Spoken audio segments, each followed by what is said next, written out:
Francisco Galicia is home at last, but the reminders of his detention are never far away.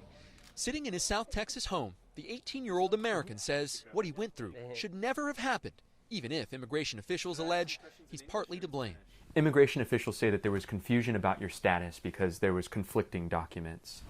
Do you think that this was about the documents, or do you think that this was about something else? They thought they were superior. They looked at us with such distaste. I think it was like a certain type of racism. For 3 weeks, he slept on the concrete with nearly 70 others who were doing the same. They didn't even treat you like human beings. No. He survived off bologna sandwiches and says every 3 to 4 days he was given a wet wipe to clean himself. You didn't shower at all? No. For 23 days. You didn't shower for 23 days? For 23 days. For 23 days with a bad diet, I lost nearly 30 pounds. In his 27 days in custody, Galicia said no one ever believed he was American. At one point, tired of trying to explain himself, he considered self-deporting to Mexico. They just mess with your mind. Sí. How? Explain. Pues la verdad, amenazándome. The truth, threatening me that they were going to press charges. Charges for falsifying documents. The whole time insulting me that how could I not know where I was from?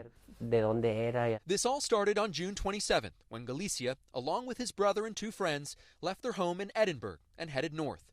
They were stopped at a checkpoint in Falfurrias, about 100 miles north of the border, while on their way to Ranger College in Central Texas for a soccer camp.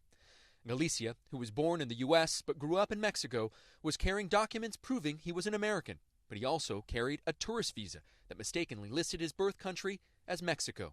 This individual provided conflicting reports regarding status of citizenship after being apprehended. Situations including conflicting reports from the individual and multiple birth certificates can and should take more time to verify. CBP and U.S. Immigration and Customs Enforcement said in a joint statement Wednesday. Galicia thinks border agents would have believed he was American, if not for his broken English. There are going to be people that watch this interview and say that you live in the United States, you're an American, you should be speaking English. What do you smile? What do you say to those people? I don't speak English, but I'm going to learn it, and I'll speak it later. Is this more of a reason to learn English now?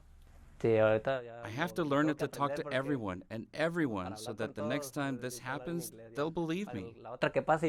Somehow, he's able to laugh about his time in custody, which he said ended after media picked up his story. But just a few days removed from detention, he spends a lot of time thinking about those who aren't as lucky. Our president talks about how there's a lot of bad actors, a lot of people that are here to do harm among those that are coming to this country. But you're telling me you felt more scared being in the presence of the ICE officials and the officials, immigration officials, than you did with the migrants. When you were there, how many of the migrants would you say were here to do harm to the United States? None. None wanted to come to do harm. All came in search for a better future.